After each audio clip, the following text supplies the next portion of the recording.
آپ پیغمبر کے زمانے میں شام کے اندر یمن کے ناحیہ میں ایک درگاہ بن گئی اور اس کا نام تھا الکعبۃ الشامیہ، اور اس کو الکعبۃ الیمنیہ بھی کہتے تھے یا یمانیہ۔ بخاری شریف میں بہت دفعہ اس کا ذکر آتا ہے۔ آپ بہت غمگین تھے اور آپ نے فرمایا کعبے کے مقابلے میں کعبہ بن گیا ہے۔ اب بھی دنیا میں ایسی درگاہیں ہیں، ایسے آستانے ہیں جہاں معاذ اللہ استغفر اللہ باقاعدہ قبر کا طواف ہوتا ہے۔ قبر پرستی سرے سے اسلام میں نہیں ہے۔ اگر قبر پرستی اسلام میں ہوتی تو نوح علیہ السلام کو کہا جاتا کہ اپنے دادا شیس علیہ السلام ان کی قبر ذرا خیال رکھنا مٹ نہ جائے، اور شیس علیہ السلام کو کہا جاتا کہ آدم علیہ السلام کی قبر کا خیال رکھنا۔ آدم علیہ السلام کا قدم تو ہے سری لنکا میں، جس کو پہلے سردیپ کہتے تھے، قدم ہے۔ ابراہیم علیہ السلام کا بھی قدم جہاں آپ نے پاؤں رکھا اور کعبے کی تعمیر ہونے لگی وہ محفوظ ہے، لیکن قبروں کا پتہ نہیں ہے۔ ہمارے پیغمبر حضرت محمد صلی اللہ علیہ وسلم چونکہ خاتم النبیین ہے اور آپ کا لایا ہوا دین تا قیامت نافذ اور جاری و قائم رہے گا انشاءاللہ تعالی، اس لیے آپ کی قبر معلوم اور معروف ہے۔ ہمارے پیغمبر کے علاوہ آدم علیہ السلام سے لے کر موسیٰ اور ہارون علیہ السلام تک کسی بھی پیغمبر کی قبر محفوظ نہیں، قبر پرستی نہیں ہے اسلام۔ قبر کس کو کہتے ہیں؟ آپ نے دفن کیا اور لوگوں نے بھی دفن کیا تو قبریں ہیں، صدی گزر گئی قبریں ختم ہو گئی، چھٹی ہو گئی۔ یہ تھوڑا کہ قیامت تک قبروں کو پوچھتے رہو۔ اذا مررتم علی القبور فقولوا السلام علیکم۔ قبروں کے بارے میں اہل حق سے بھی تسامح ہو رہا ہے، یہ بھی قبر پرستی کے بالکل قریب ہو چکے ہیں۔ یہ بھی قبریں ڈھونڈتے ہیں، چوٹے چاٹتے ہیں، وہ کام نہیں کرتے جو بدعتی کرتے ہیں، چادریں نہیں چڑھاتے، پھول نہیں رکھتے، ان سے مانگتے نہیں، یہ تو کفر کے شیوے ہیں۔ لیکن جس طرح قبور کی تعظیم کے ساتھ پیش آتے ہیں اس سے اندیشہ ہے کہ اگر اس میں مزید تجاوز کیا گیا تو شاید بھیانک صورت اختیار کر لے۔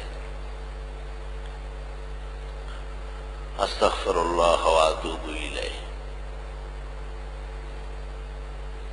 لا الہ الا اللہ۔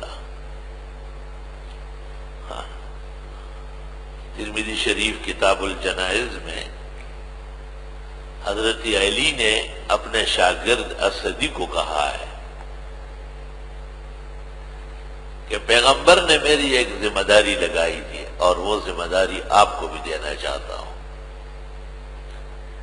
اور وہ ذمہ داری یہ ہے اللہ تترک قبرا مشرفا الا سویتہ، جتنی قبریں زمین سے اوپر ہے زمین کے ساتھ برابر کرو، ولا تمثالا الا محوتہ، اور نہ مورتی چھوڑنا مگر اس کو مٹا کے رکھنا۔ یہ اہل سنت کی معتبر کتاب ہے الجامع السنن لامام ترمذی، کتاب الجنائز میں صحیح حدیث موجود۔ صحابہ کا اتفاق ہے اس بات پر کہ کوئی قبر بھی زمین سے اوپر نہیں بن سکتی، زیادہ سے زیادہ ایک بالش، ایک شبر۔ یہ اس لیے کہ سال 2 میں یہ کم ہو جائے گی اور زمین کے ساتھ مل جائے گی۔ قبروں کے بارے میں نرم گوشہ توحید کی عمارت کو ڈھا دینا، توحید کبھی بھی نافذ نہیں ہو، قبروں کو ختم کرنا پڑے۔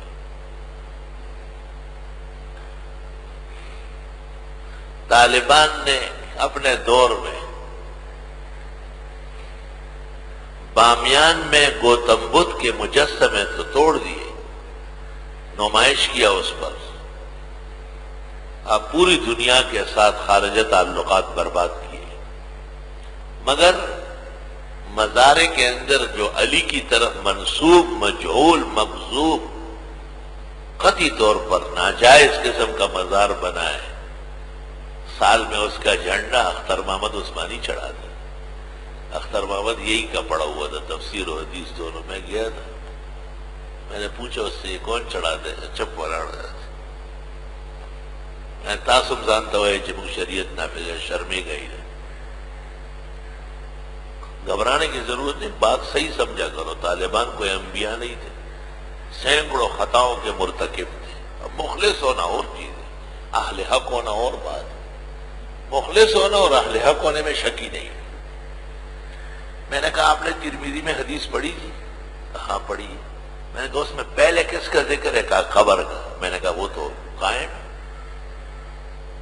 بعد میں مورتی کا ذکر ہے، ایسا نبی تو نہیں ہے، بہت شان والے پیغمبر ہیں، ان کو پتہ تھا کہ امت کو نقصان مورتی سے نہیں قبر سے پہنچ جائے گا۔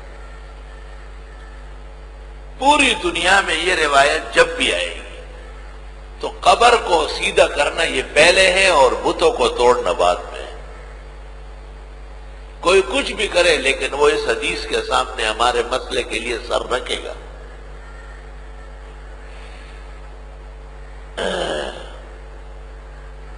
اور وہ روایت کیا ہے؟